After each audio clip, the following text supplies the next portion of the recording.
She attempted to tear down Dakota Ditcheva's reputation. When I hit her the first time too, I don't think she's been hit. Like, she hasn't been hit hard. If you compare my fighting experience, it's huge. She claimed Dakota Ditcheva was overrated, protected, and untested, that real pressure would make her fall apart. Dakota didn't respond. She stayed composed, stayed ice cold, and waited for the cage door to close, knowing the only answer that mattered would be delivered inside the fight. And that's the pattern. When opponents build their confidence by trying to tear Dakota down before the fight, they don't realize they are only setting the stage for their own punishment. Crush dreams, so. I wouldn't be surprised when I hit her the first time too. I don't think she's been hit. Like, she hasn't been hit hard. If I take out the face of PFL, am I the face of PFL? For a brief moment, she tried to force that theory into reality, but Dakota Ditcheva adjusted instantly. The distance tightened, the front kick started landing clean, and the right hand found its mark with surgical timing. Every attempt to clinch was punished. Every step forward was met with knees and sharp counters. It wasn't chaotic. It was controlled dismantling. The more Carolina tried to impose herself, the more she walked into something sharper. The confidence faded fast, then Molly McCann mocked Dakota's ritual at weigh-ins, copied it, smirked it off, and carried herself like the hype was exaggerated. The message wasn't loud. Like, one thing I will say is these girls are going to be most dangerous now because they have nothing to lose. Like, they're coming to take everything I have. You know, I won the tournament last year. Anaba Samiko, she's 8-1, I think. She's no more. Like, she knows what she's doing. She's been around. She's experienced. And I know that she's going to come and give everything she's got. But she's no problem for me. But it was clear she didn't believe the image. The fight erased that doubt. Dakota Ditcheva switched stances fluidly, chopped at the legs, controlled the range, and when the wrestling exchanges came, she didn't panic. She reversed positions, dominated the grappling, and secured the submission with a composure that exposed the gap in levels. The disrespect angle didn't just fail, it collapsed. Cornelia Holm believed experience would be the equalizer. She openly said Dakota wouldn't survive the later rounds, claiming the deeper waters would expose her. A name that I am dying soon to see, and that's Dakota Ditcheva. Yeah. Talk about the women's Can you imagine her? division needing a superstar. I talk about a perfectly packaged, talented, gorgeous, eloquent, respectful, good, like literally checks every single box. And she's right there. And she is a flyweight. And can you imagine thinker right now? I want to be at the top. You know, I'm still 26. She's been around for a long time. Right now, I'm not too sure that Shevchenko's the best 125er there is. This girl, man, she goes after people. We live in a day and age where, you know, women want to be equal. And believe me when I tell you, women have proved that they are equal. People love the women's fights and they're so tactical and they're so good. It's just, I didn't see it coming.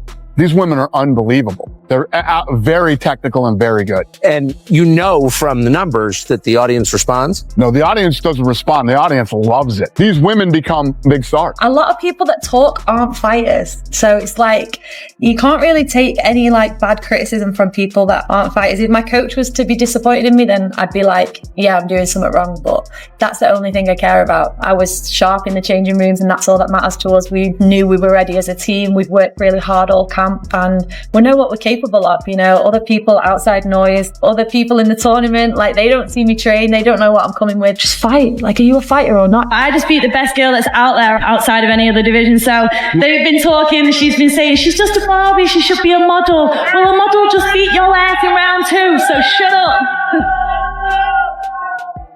I wanted to finish the tournament with 4 stoppages, and that's what happened. Beat a name like Psychopath, it's like, you know, she's never been stopped. She's never been stopped. Shevchenko didn't stop her. People thought she beat her. And now what can people really say? You know, Blanchfield went 5 rounds with her. There's been plenty of fighters that have had to go 5 rounds with her, and I've just got in there and made it look like another camp on the list, as people always comment on my. I did just have a great chat with Dom. I did actually. Feeling a little bit more hopeful now. I think people were getting a little bit stressed that they weren't going to have me fight this year, but guys, I'm coming back. Early on, she tried to drag the fight into grappling exchanges, testing that theory. Instead, she found herself absorbing damage. Dakota Ditcheva defended the takedowns, punished the body with knees up the middle, and began finding her timing with clean right hands. By the later rounds, the exact space Holm predicted would belong to her told a different story. Dakota looked fresher, sharper, and more composed. The finish wasn't just physical, it was psychological. Then there was Valentina Scatizzi. She openly questioned Dakota's toughness, called her overrated, tried to intimidate her at every face-off, and framed herself as the real warrior walking into hostile territory. What followed was brutal. She's very good all round. I've been looking more at her strength and where my strength can kind of, come into play and take over. But I mean, for sure, I'm stronger in wrestling and she's stronger in striking. So I guess if you can call that a weakness, that would be it. It's hard to say. It's hard to say how much she has watched my fights and how much she will change her game for that. But obviously, I would like to take it to the ground, and I would feel that I'm definitely stronger there. Then I have a lot of confidence in my striking as well. So, all round, I feel confident, but we'll see. She pressured early, but Dakota Ditcheva's clinch control dismantled that approach almost immediately. Knees to the body, knees upstairs, framing, balance, precision. When Scatizzi attempted to wrestle, Dakota shut it down and turned every exchange into punishment. By the time the doctor stepped in, the visible damage told the entire story. The aggression had been redirected back to its source even when Sumiko Inaba arrived with chaotic pressure and loud confidence, claiming Dakota hadn't faced someone like her before. The script barely changed. I can't wait to show you who is the real warrior Inaba brought intensity and tried to make the fight ugly. Dakota Ditcheva responded with composure, body shots, clean counters, controlled clinch work, 3 rounds of steady dismantling that made chaos look ineffective. Here's what connects all of it. The disrespect never looks identical. Sometimes it's loud trash talk. Sometimes it's subtle dismissal. Sometimes it's body language. Sometimes it's prediction. But the mistake is always the same. They mistake composure for weakness. They mistake calm for vulnerability. They mistake the smile for softness. Dakota doesn't escalate chaos. She absorbs it. She stores it. And when the door closes, she converts it into control. That's why the so-called psychopath approach keeps failing, because stepping in believing you're about to break her only accelerates the lesson. The more aggressive the intent, the more precise the punishment. The louder the pre-fight narrative, the quieter it becomes by the final bell. Every single one of them believed they were about to humble Dakota Ditcheva. Instead, they walked out humbled. And that's the difference between confidence and delusion. Confidence believes you can win. Delusion believes the fight is already yours. When fighters try to tear down Dakota's image before they step into the cage, they don't destroy her reputation, they reinforce it. When I hit her the first time too, I don't think she's been hit.